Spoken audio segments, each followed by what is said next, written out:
Hello, today is Friday and I figured I'd start a new vlog just because last week was a lot of fun. So let's just see where I'm at with my reading and then we'll go from there. Last night I finished Sin Eater by Megan Campisi. This was so good. This was so good. It was very slow, but it was very good. It felt very much like The Handmaid's Tale, but I think I enjoyed this one more than Handmaid's Tale. I don't think it had as much to say about, definitely not about reproductive women's rights, but it did have a lot to do with oppressive religious tradition, sexist roles that women are forced into, and it did talk a lot about guilt. And so the idea is that before you die, you confess your sins, and the sin eater takes on your sins, and you can, die in peace knowing that you'll be fine. So the story is told from the perspective of a sin eater who is trying to oh my god, not detransition, what's the word I'm looking for? Trying to come to terms with this oppressive religion and trying to find what she really believes is true, because she just cannot function with the idea that she is taking on all of these sins and has no way to get rid of them. And it talks about how she goes into both rich people's homes and poor people's homes and jails and things like that. And she sees that the rich people's sins are just as bad as the poor people's sins. And it talks a lot about class, and I don't know, I really enjoyed this. I liked the ending. It was not what I expected. So yeah, I highly recommend if you liked The Handmaid's Tale. Okay, I am still reading Behind the Throne and 1Q84, which I started last week. The week before. I really need to get back to 1Q84. I have not been prioritizing that. But I started 2 new books. I started listening to the audiobook of Mexican Gothic, which I'm loving, and I would have binged through, but I ran out of chores to do while audiobooking. So I will definitely be picking that up again soon. And then I started this Go Be Kind journal type deal. I started this with my kids. Let's see if I can show it off a little bit. So it's an interactive journal with different adventures in kindness that you do. And my kids are really enjoying it. I'm really enjoying it. It's very cute and funny. And I picked it up at the used bookstore for a couple of dollars, and it was not written in at all. So it was like brand new. So that was awesome. Today we went to the library sale here, and we got so many bags of books. It's overwhelming. We're going to film a haul and show you all of the goodies that we got. But that is my check-in for the day. I'm gonna take the kids to their grandparents for the first time in almost a year. That's gonna be amazing. We have a night to ourselves. And that's kind of the plan for this Friday. So I will check in later.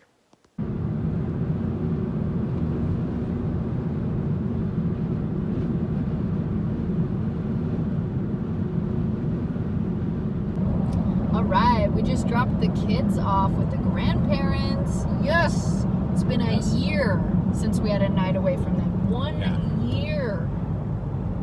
Not that they're awful or anything. No, they're not. Pretty easy to manage. But I think we all needed a little space. Yes. And we were gone 2 minutes before we got a phone call saying, "Where are your child's shoes?" And we were just like, "I don't know. That's your problem. I don't know. Yeah. It's not my problem." That's just such a nice feeling. We did deliver them both with shoes, so. Yes. Yes. We did our half.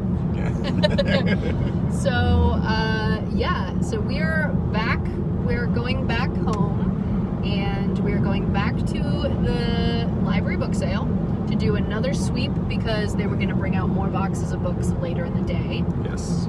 And then we are going to buy some steak and some fancy stuff and make ourselves a fancy dinner for our 10-year anniversary. Yes. Which is very exciting. It's passed already, but since we are by ourselves for the first time. For the first time. Forever, we're going to rekindle that. We're going to do a redo. So we will show you the final product. I hope it looks good. I hope I don't burn the steak. So check in later. Okay, once again, I forgot to record at the library book sale, but we just got back. We got 2 overflowing bags full of books. This was a lot of fun, and I'm psyched to get into this. And we got, I haven't counted yet, but I would say like 5 reusable shopping bags full of books, at least. So now we're getting ready to make our steak, and we've got some lovely goodies. We got some cheesecake and all sorts of things.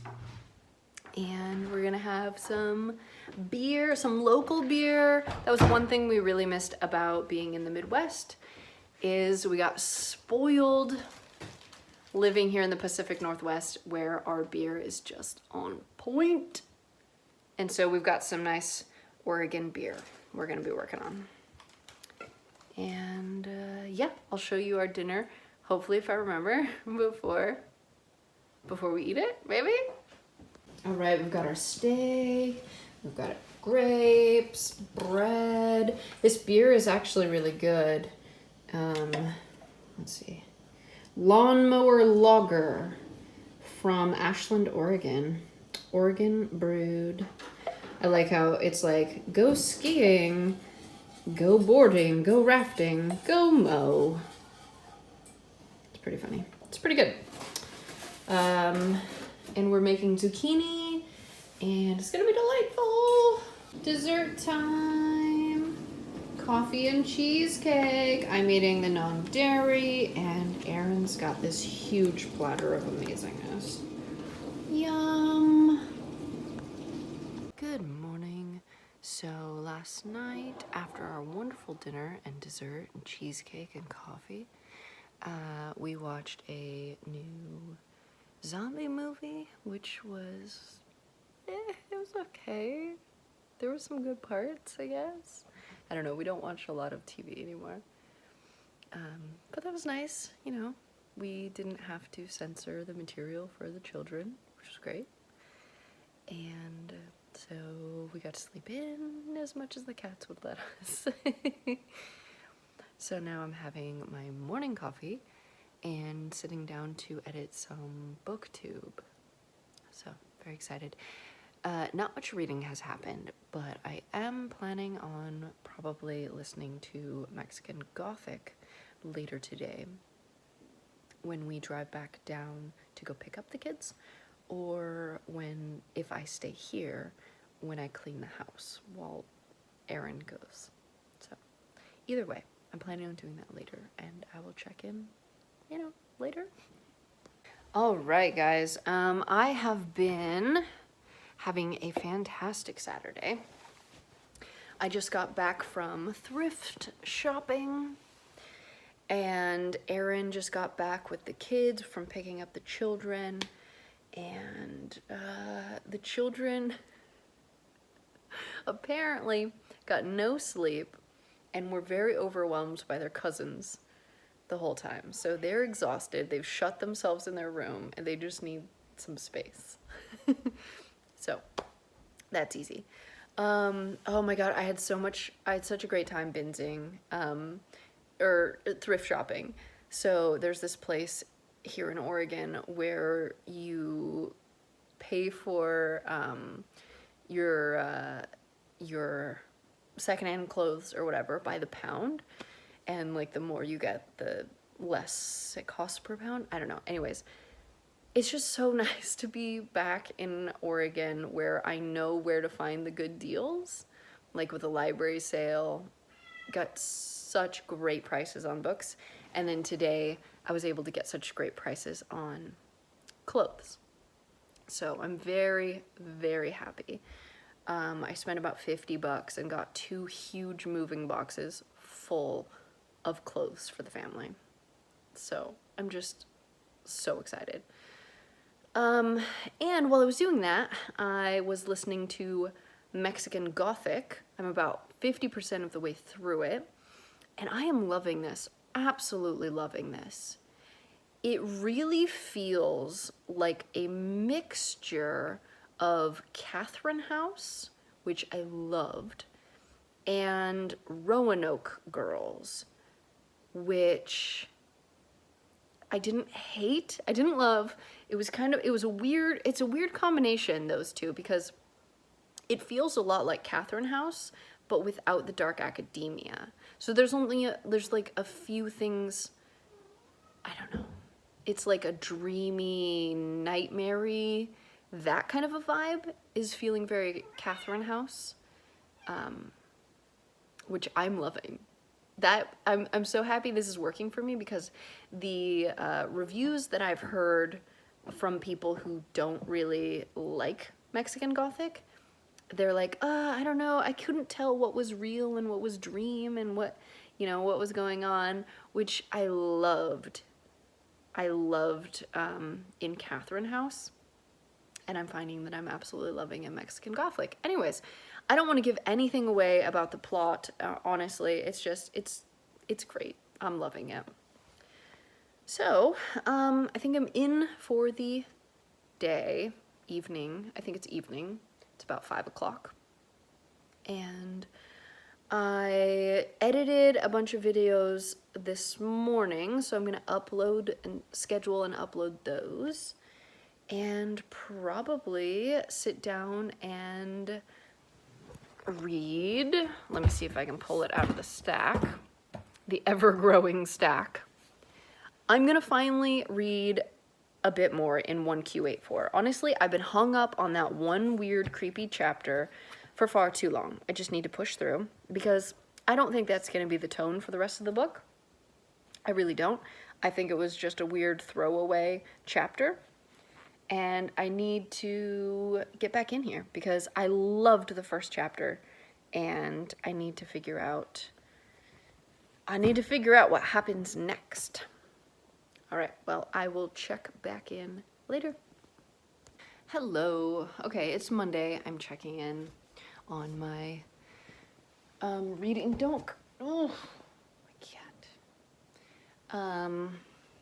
My reading blog. Okay, so I haven't checked in a couple of days. This weekend I decided to move our bedroom around because I was not getting very good sleep, and what was happening was our bed was on the other wall and it was facing this window, and so we were just constantly getting, even with the blinds, I was getting way too much light and I wasn't sleeping well. So I switched everything around and I slept amazing last night, which is the first good night's sleep since we moved here, which is nice. So nice. But I have been reading 1Q84. I'm now on page 70. And, some more stuff has happened. There was an assassination. There was a weird teenage girl who is acting like an alien.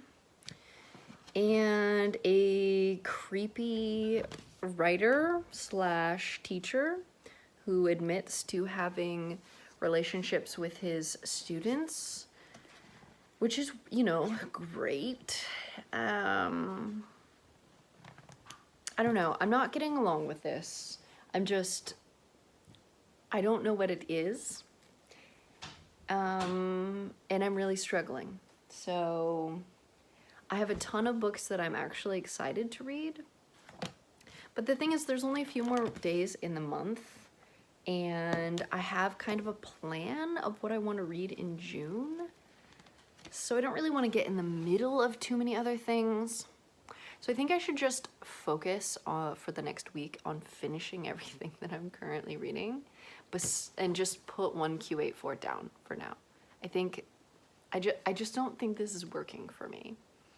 I think I'm gonna go read some reviews, figure out if it gets better, if it's just part of the overall plot, you know, and it gets dealt with, or if it's just a low-key background thing where teenage girls are just being sexualized constantly throughout this whole book. It makes me very uncomfortable. I don't like being told. I don't like reading about a 17-year-old girl's body in such a sexualized way, and that all the male characters are seeing her as a sexual object, but like still being told that she is a child. It's not working for me. So I'm gonna do some research on that. And today I get to go have lunch with my vaccinated friends whom I have not spent time with in a year. So I get to go do that, but that means driving a lot today. So on the drive, I think I'm going to listen to Mexican Gothic because I'm absolutely loving this. And that's gonna be wonderful. I think I still have another 5 hours on the audiobook. And so I'm loving it. If there was another 15 hours on it, I would still be super excited and loving it. It's just amazing. And that is my plan. You can't really tell, but it's been raining because we live in Oregon now. And we got to hear the rain all night long. It kept Aaron up all night. But yeah, just drinking way too strong of coffee because I'm getting used to this new coffee pot. It's too bougie for me. Apparently, I'm not this fancy, and I don't know how to properly make coffee. Good morning. The lighting here is atrocious. I don't know why. Here, let's do it like this. Good morning. Today is Tuesday, and I finished Mexican Gothic last night. And wow. I feel like the tone of the ending was much different than the tone of the rest of the book. So it really sped up towards the end, which is pretty normal for, you know, books, especially like thrillerly books, mystery books. But I can't quite decide how I feel about it. I didn't love it. I didn't love the ending. I loved the book overall. But something about the ending, and I'm trying to figure out what it is, that kind of didn't do it for me. I'm wondering if it was that it tried to over-explain every mysterious thing. And in explaining it, kind of took the fun out of it. Or like, not the fun, but like the dreamlike quality. Like it really, interesting metaphor. So in the book, there's a lot of sleepwalking, and that's what it felt like. It felt like sleepwalking. And then you wake up and you're violently woken up, and everything, you know, starts to make sense. And yeah. Okay, that's a good metaphor. it was uncomfortable to wake up and start realizing that there was reason behind everything. Okay, yeah. I still highly recommend it, but I don't know if I loved it as much as Catherine House, honestly. And just because of the ending. I don't know. It definitely felt gothic. It definitely felt gothic. And that was nice. It gave me some Rebecca vibes, kind of, by Daphne du Maurier. Yeah, I don't know. I liked the creepy house. I liked the obsession with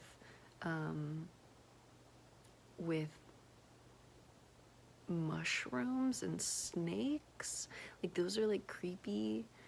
And I liked the, stuck in time and everything's decaying around you kind of feel.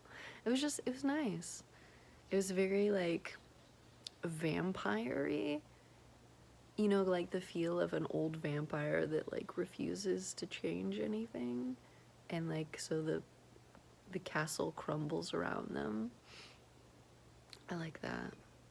Anyways, I really enjoyed this. This was really good. So I am very glad I picked that one up.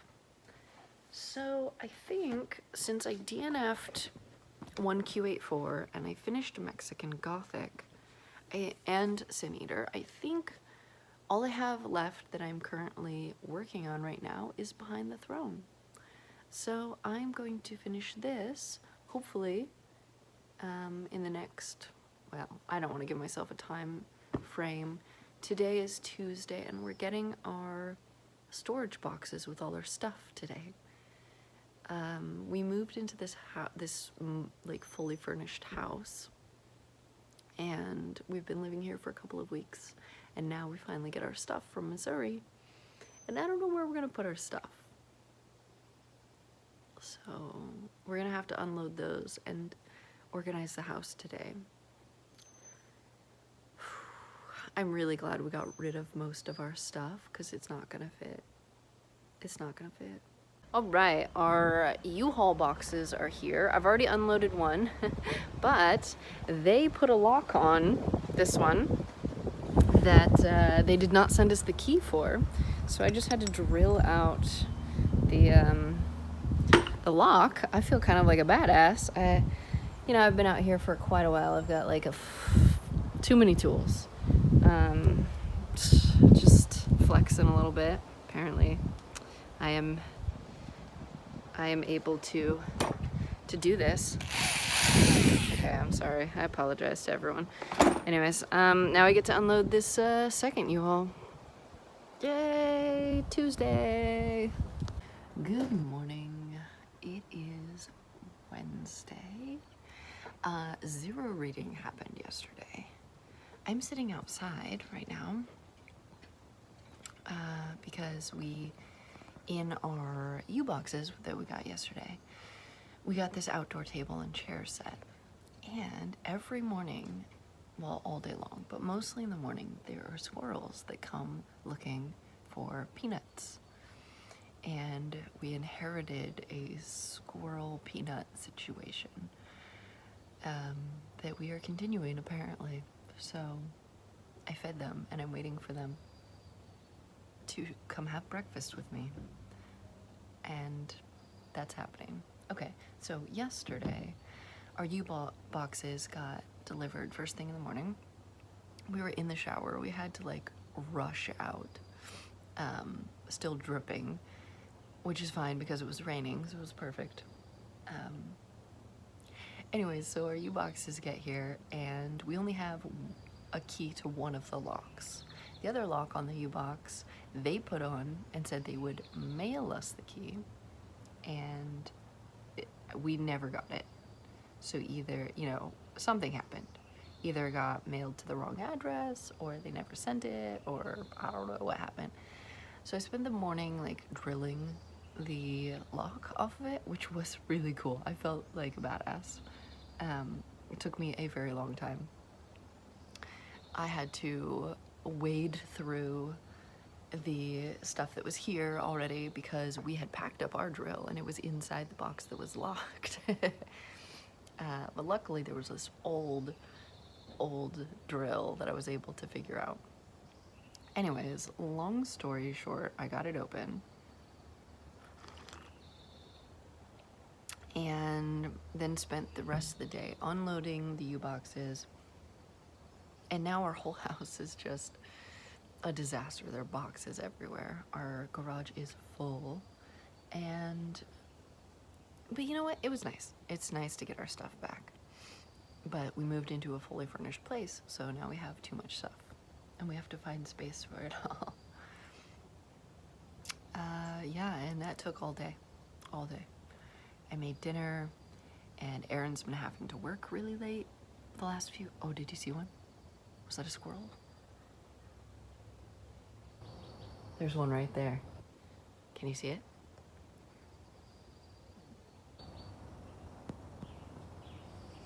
Oh, there's one on the other side too. I don't know if you can see it. It's in the corner.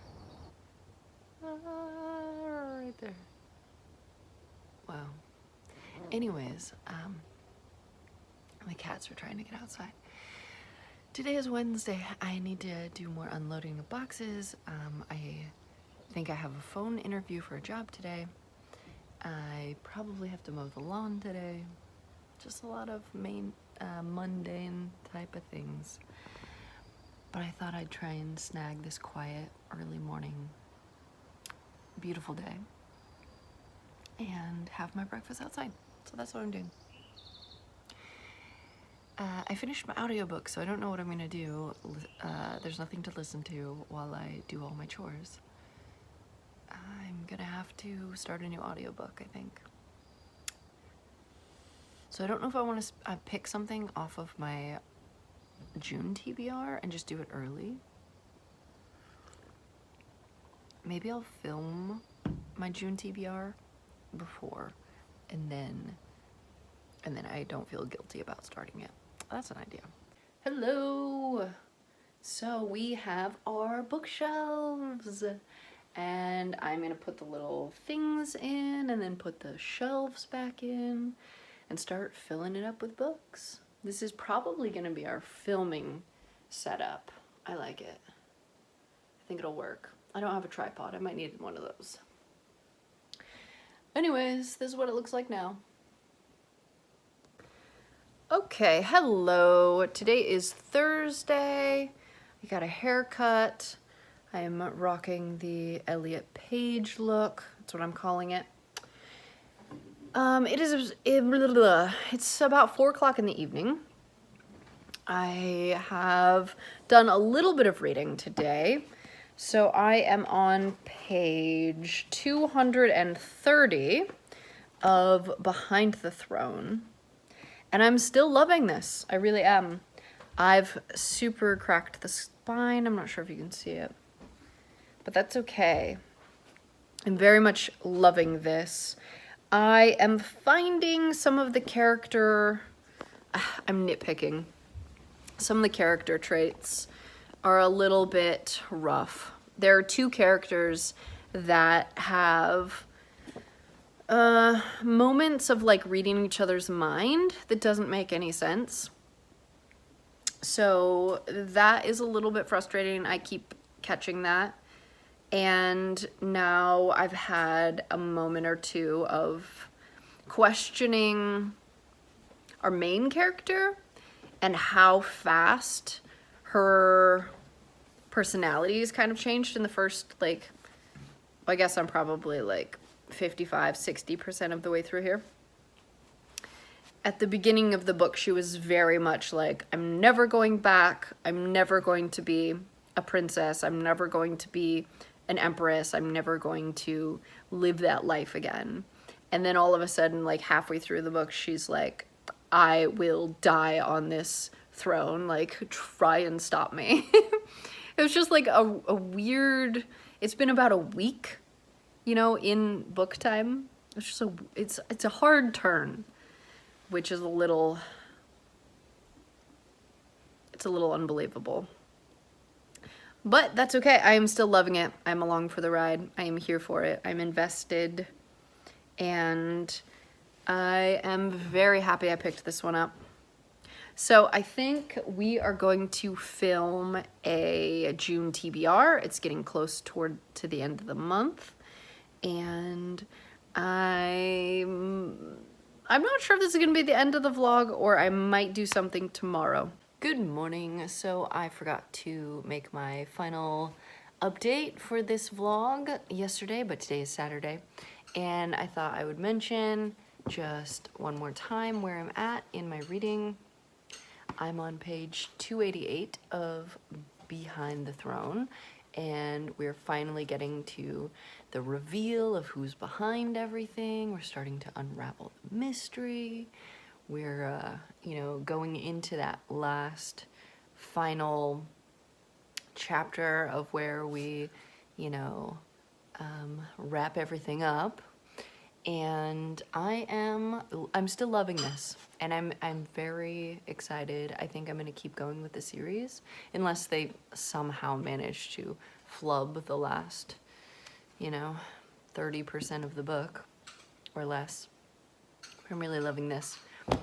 But today is Saturday, and we are getting ready to go to the beach for the first time in a long time. So I'm gonna end the vlog here, and thank you guys for watching.